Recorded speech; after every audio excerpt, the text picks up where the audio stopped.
Gaffer, the end of a Tuesday Saturday week, and the chance against Crawley tomorrow to try and put another 3 points on the board. Yeah, I mean we're in a good run of form. 10 points from 4 games is a really good return. Another home game, a game against a team that are near the bottom. I think they're in a false position, having watched them. There's certain aspects of the game that they're really, really good at, but then they do have the weaknesses. Hence, they're in a position that they're in. But I think they've got good players. I think when you looked at them at the early on in the season with the recruitment that they've done, he was one of the favourites for the league. It's not quite gone that way, but it'll be a tough game, but one that we can definitely win. It feels like two of Orion's best halves of football, second half against Walsall and first half against Rochdale, have come quite close to each other, but obviously not been able to get that across 90 minutes, and we know there are reasons why on Tuesday, but is the aim now to just try and get that across the full game? I think we've had it loads of times.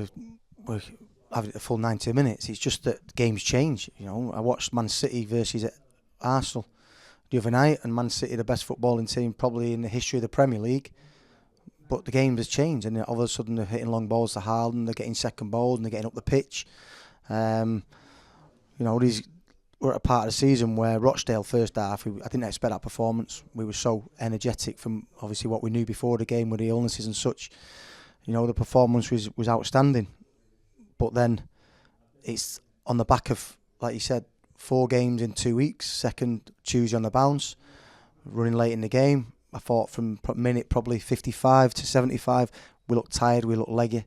But I think then the last 15 minutes we've seen the game out really well and professional and deserved the win. I don't think that you're going to get many teams at this stage of the season and put in full on 90 minutes. You don't see it anyway. Even when teams are fully fresh and at the start of the season, you don't see anybody dominate for 90 minutes. Mansfield were 4-0 up against Carlisle after half time, but the second half finishes 0-0. It's not going to be 8-0 just because you expect the same in the second half. Things change. Obviously, we want to protect the result. They've got nothing to lose, so they go and go. So circumstances within the game change, which makes the game become different. And then it's about being adaptable. It's about being able to handle what has been thrown at you. And I think we've done that, and we've proven that throughout the season. Illness was obviously a topic after the game on Tuesday. Have you got any update on how kind of players are getting on? Yeah, the majority have trained today. There's still some that don't feel great. We haven't named the team yet. We've done a little bit, but not too much in terms of team shape. So we'll await a call in the morning off Keats. We'll give everybody the maximum opportunity to recover. But I think more than anything, we need to pick players that are fresh. We picked Craig on Tuesday. He was struggling, but I thought he was great. We then put Jordan on, who was injured and has actually had a setback now. And that's my fault. But the only reason we had Jordan on the bench was because we knew that Craig was probably 60 minutes maximum. So even though it worked out for that evening and we got the 3 points, actually set us back because Jordan has ended up going on the pitch, who was actually injured at the time and just tried to get through, but he's broke down a little bit. So there'll be 1 or 2 coming back into the squad, but the majority of the lads that was ill were probably going to be, in the squad, but we just need to manage who is feeling great. Starting a goal for Rael Sotiriou, how does he build on this? Well, this is what Rael does. When he gets confident, he can score in consecutive games. He can go on really good runs, and I've seen it in training. I keep saying it, but a training is a really good basis that you can work on. Sometimes you can look at people and he's not quite going from on the pitch, but every day you go back to your basis on a training ground, you see things that over a longer period of time it will come to fruition. So he's one of many that have been training really well, chomping at the bit. He got his opportunity. He made a run that we'd actually worked on, and it was a great ball by Theo. And like I say, he's aimed for the goalkeeper's legs. It's gone through the keeper's legs. So really good finish. Crawley Town on Saturday. They've had a bit of change, obviously, in terms of managers throughout the season, but by and large, most of the squad will still be there. But what are we expecting in terms of a game? I think they're a good footballing team. At the start of the season, there was a good footballing team, but really naive, played too many passes in front of you. Even if broke a line, and they've got you in trouble, they would then come back out and allow you to get back into shape. So I think they play a little bit quicker. They've got speed up front in Telford and Naderson. They've got players at the back that can play out.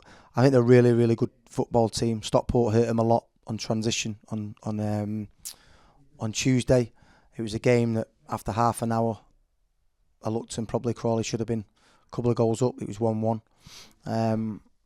and a couple of mistakes for the goals allowed Stockport to take the 3 points. But good players for the level, proven players at our level. So it'll be a difficult test. Results tended to go Orient's way on Tuesday night. At this stage of the season, how much attention are you paying to the top three? I think you always pay attention after the event. You know, before the game or during the game or immediately after, you're not really that bothered. You concentrate on your own performance and your own result. But then obviously, you know, you want to check on how other teams are doing, and then I always go through everybody's team sheet, see if there's any injuries, see what systems are playing, see if there's any changes to systems or personnel, just so you're always keeping up to date. You know, you look at Crawley, they've played a back four, they played a back 5/3 against Stockport. Then had a couple of injuries to two midfield players, and then Dion Conroy, who's playing centre back, goes and plays in midfield. So you're a little bit second guessing what they're going to do. We're going to change a few things just because of the personnel we've got available. But yeah, I think you're always taking note, but again, you have to concentrate on your own performance. If everybody in the building concentrates on their own performance, then we'll get good performances, good results as a whole. Obviously, a win tomorrow would put Orient on 70 points in February. How impressive of a landmark would that be? You're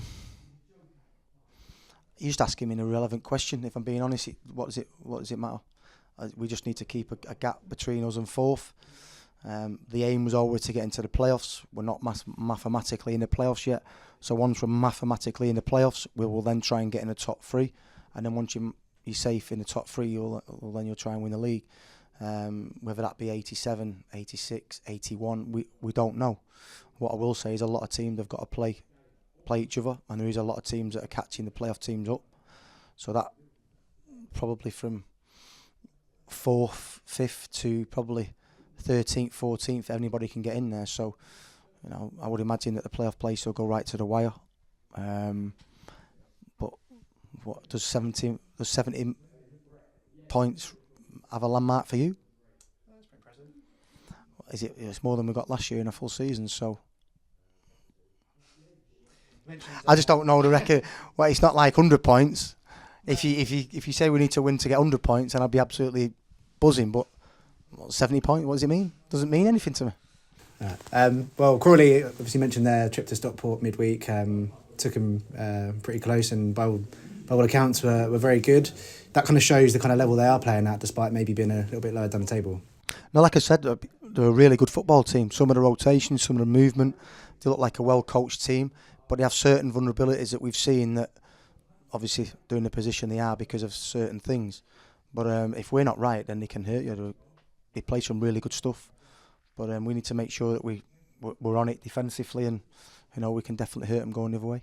We spoke about illnesses, injuries as well. Obviously, we've spoken about Paul Smith recently. Is there any other news on him or anyone else being close? Smudge will train, and then we'll make a decision on him. We won't rush him. We've waited long enough. What we want to do is make sure that when we do get Paul back, he's 100% and he won't break down again. So he's getting close. Will it come too soon? We don't know. We'll make a judgment call on that today. Jordan Brown will be a couple of weeks. Rob Hunt will be a couple of weeks.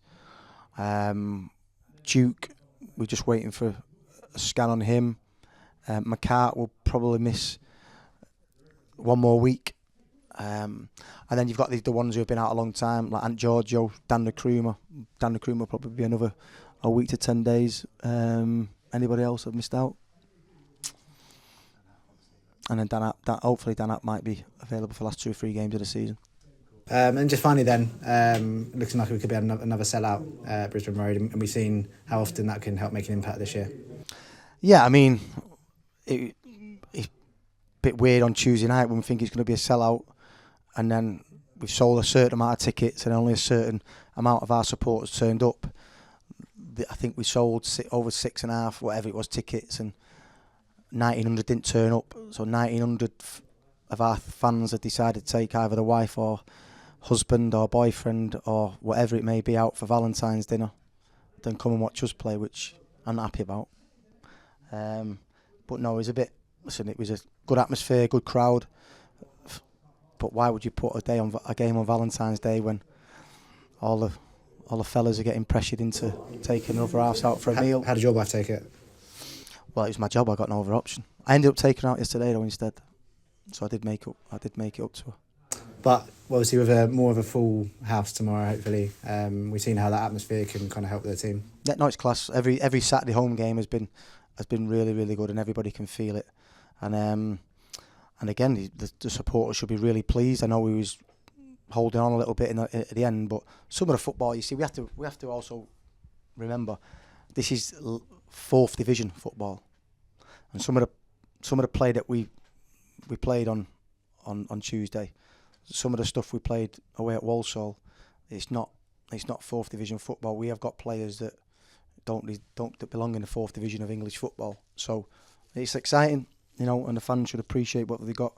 It doesn't happen every year that you get in a position like this, so keep turning up, keep supporting us, and hopefully we'll sell out every single home game. And listen, at the way that I see it is, these are these are memories that we're trying to create, both as a group of players and a staff, along with our supporters. That, you know, it can be infectious. It can go on to, you know, these young kids that are coming to watch us who have never seen a team be successful before. You know, they've seen some good players at this club, but they've not seen, you know, sustained period of success since probably, I think maybe Lingy or Russell Slade was in charge. Obviously they had the year in the National League, but at this level it doesn't come often when you've got the opportunity to win a league. So we're just making memories together, and hopefully we can make memories that can last a long time, because it's the best thing you can do in football.